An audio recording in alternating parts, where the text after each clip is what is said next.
కాబట్టి చైనా సంబంధాలు కొనసాగుతున్నారు. ఇప్పుడు ట్రంప్ ఏమైనా తన వ్యాపార ప్రయోజనాల కోసం తైవాన్ విషయంలో ఏమన్నా వెనక్కి తగ్గేటువంటి అవకాశం ఉంటుందంటారా?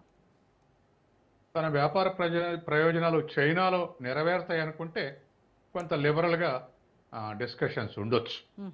మరి తన వ్యాపార ప్రయోజనాలు చైనాలో నెరవేరుతాయా లేదా, తను ఏ సెక్టార్లో ఎక్కువ ప్రామినెంట్ ప్రొడక్షన్ ఉంది, ఏ సెక్టార్లో ప్రొడక్షన్ చేస్తే చైనాలో డిమాండ్ అవసరం ఉంది, ఇవన్నీ బయటకు వస్తే కానీ మనకు లిబరల్గా ఉండడా లేదా తెలుస్తుంది.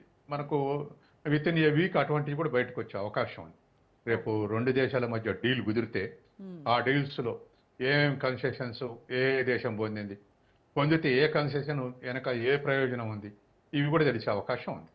కాబట్టి ఎందుకంటే ట్రంప్ పెద్ద వ్యాపారస్తుడే, పాలిటీషియన్ కన్నా వ్యాపారస్తుడుగానే బాగా బిహేవ్ చేస్తుంటాడు. ఎక్కడ పోయినా దేశానికి మధ్య పోయినా మాకు గ్రీన్లాండ్ కావాలన్నాడు, ఎందుకంటే రేర్ ఎర్త్ మెటీరియల్ ఉంది మీ దగ్గర అన్నాడు. మాకు పనామా కావాలన్నాడు, ఎందుకంటే మా ట్రాన్స్పోర్ట్ ఆలస్యం అవుతుంది కాబట్టి మా ఆధీనంలో ఉంచుకుంటాం అన్నాడు. అట్నే పాకిస్తాన్ టర్మ్స్లో బెలిసిస్తాన్ కావాలన్నాడు, ఎందుకంటే రేర్ ఎర్త్ మెటీరియల్ ఉంది బెలిసిస్తాన్ కావాలన్నాడు. అట్లా మొదట వ్యాపారం కోరుకుంటాడు, లాభాలు కావాల్సినవన్నీ కోరుకుంటాడు. కాబట్టి ఎక్కడైనా వెంటనే తన హెచ్చరిక వెనకాల వెంటనే ఒక ఆర్థిక ప్రయోజనాన్ని ఆయన దాచుకోడు, ఎక్స్పోజ్ చేస్తుంటాడు. కాబట్టి మనకు అర్థం అయిపోద్ది. Correct sir. 2017లో ట్రంప్ చైనాకి వెళ్ళినప్పుడు ప్రపంచం అంతా అప్పుడు యూనిపోలార్గా ఉండేది మనం చూస్తే కనుక. ఇప్పుడు మాత్రం రష్యా, చైనా, ఇరాన్ ఈ మూడు కలిపి ఒక బలమైన కూటమిగా ఏర్పడ్డాయి. ఇప్పుడు ఈ పర్యటన ద్వారా ఆ కూటమిని విడదీసేటువంటి వ్యూహం ఏమైనా ట్రంప్ దగ్గర ఉందా? ట్రంప్ ఆశయం నెరవేరదు. ఎందుకంటే ఈ యుద్ధానికి ముందే రష్యాని బెదిరించాడు. రష్యా దగ్గరికి దాదాపు తీర ప్రాంతానికి వెళ్ళాడు తన నౌకలు. కానీ రష్యా కౌంటర్ ఇవ్వడంతో వెనక్కు తగ్గాడు. అంటే రష్యాను టెస్ట్ చేసి చూశాడు.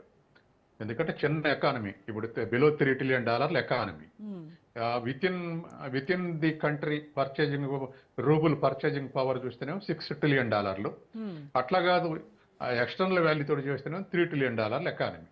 కాబట్టి చిన్న దేశ ఎకనామిక్గా చిన్నగా అయింది కాబట్టి ఏదైనా బెదురుద్దా లొంగుద్దా అని చూశాడు. కానీ వాళ్ళు డిఫెన్స్ విషయంలో లొంగట్లేదు, మోడర్నైజ్ చేస్తున్నారు, తలపడేందుకే సిద్ధపడుతున్నారు.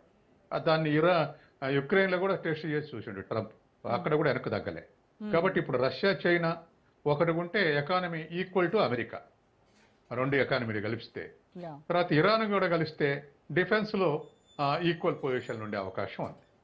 కాబట్టి సహజంగానే వాళ్ళు విడిపోయే అవకాశం ఇప్పటికి 2 యుద్ధాలు రుజువు చేసినాయి. యుక్రెయిన్ యుద్ధం రుజువు చేసింది. ఆ తర్వాత ఎందుకంటే ఆ యుద్ధంలో దరిదాపు డ్రోన్స్ మొత్తం ఇరాన్ నుంచే రష్యాకు సప్లై అయినాయి యుక్రెయిన్ యుద్ధంలో. తర్వాత రెండోది ఇరాన్ ఇజ్రాయెల్ యుద్ధంలో అప్పటికే చైనా, రష్యా డిఫెన్స్ ఎక్విప్మెంట్ అయితే చేర్చింది ఇరాన్కు నార్మల్ టైమ్స్ని, వాటితోటే కౌంటర్ చేసింది ఇజ్రాయెల్ని. కాబట్టి వాళ్ళ మధ్య ఐక్యత ఉన్నది. ఇప్పుడు విడదీసితే ఒకరిని ఒకరు వదులుకుంటారు అనేటువంటి సిచ్యువేషన్ లేదు.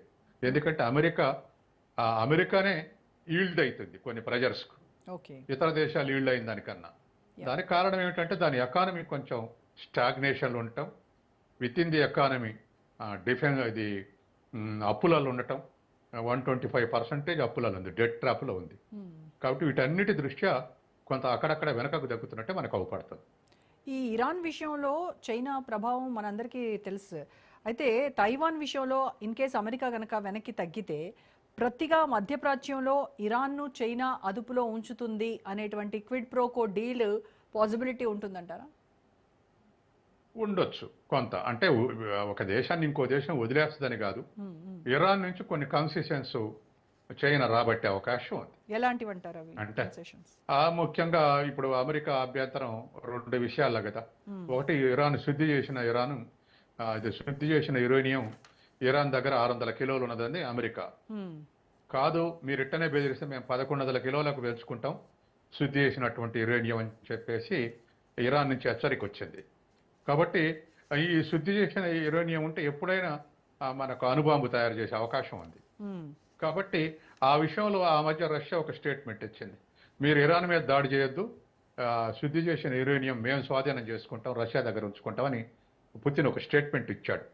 కాబట్టి ఇటువంటి వెసులుబాటు ఏమైనా తైవాన్ విషయంలో వదులుకుంటే అటువంటి వెసులుబాట్లు వచ్చే అవకాశం ఉంది. ఓకే, ఇప్పుడు బ్రిక్స్ దేశాలు డాలర్కు ప్రత్యామ్నాయం వెతుకుతా ఉన్నాయి. ఈ పర్యటనలో చైనా తన యువాన్ను గ్లోబల్ ట్రేడ్ కరెన్సీగా గుర్తించాలని ఒత్తిడి తెచ్చేటువంటి అవకాశం ఉంటుందా? అలా అయితే అప్పుడు ట్రంప్ వైఖరి ఎలా ఉంటుందంటారు? గ్లోబల్ ట్రేడ్లో ఇప్పటికే చైనాకు ఆ శక్తి వచ్చి ఉన్నది. అవును. ఎందుకు ఇప్పటికే రెండవ ప్రపంచం 1945 నుంచి ఇప్పటిదాకా వరల్డ్ కరెన్సీగా డాలర్ ఎందుకు చాలామనేది అయితే అమెరికా ఎకానమీ, ఆ ఎకానమీ యొక్క పవర్. అంటే అమెరికాతో ఏ దేశమైనా ట్రేడ్ చేయండి సస్టైన్ అయ్యే పరిస్థితి లేదు. మ్మ్. తర్వాత అమెరికాతో ట్రేడ్ చేస్తే మన రూబుల్స్నే మనం చెల్లించాలి. మ్మ్. రూబుల్స్లో చెల్లించాలంటే అమెరికా మీద ఆధారపడాలి. అంటే అమెరికాకి ఎక్స్పోర్ట్స్ అని చేయాలి, అమెరికా నుంచి అప్పని తెచ్చుకోవాలి. ఇటువంటి సిచ్యువేషన్ ఉంది. కానీ 2000 సంవత్సరం తర్వాత మారింది. ఎందుకంటే ఒక ఎగ్జాంపుల్, 1980లో చైనా ఎకానమీ $1.8 ట్రిలియన్, ఇప్పుడు $21 ట్రిలియన్. మ్మ్. అంటే ఎన్ని రెట్లు పెరిగిందో చూడండి. కరెక్ట్. ఇట్లా ప్రతి దేశం కూడా ఇట్లనే మనం $1.7 ట్రిలియన్, ఇప్పుడు $4 ట్రిలియన్. ఇట్లా ప్రపంచవ్యాప్తంగా ముఖ్యంగా ఏషియన్ దేశాలు బలపడటంతో ఇవాళ మరి బయలాటరల్ ట్రేడ్ అగ్రిమెంట్లు కూడా ఎక్కడికక్కడ జరుగుతున్నాయి. మన టారిఫ్లు ఇచ్చింది చెప్పడు. మ్మ్. మ్మ్. బయలాటరల్ అగ్రిమెంట్ అయినప్పుడు their own currency, they can trade their own currency. Hmm.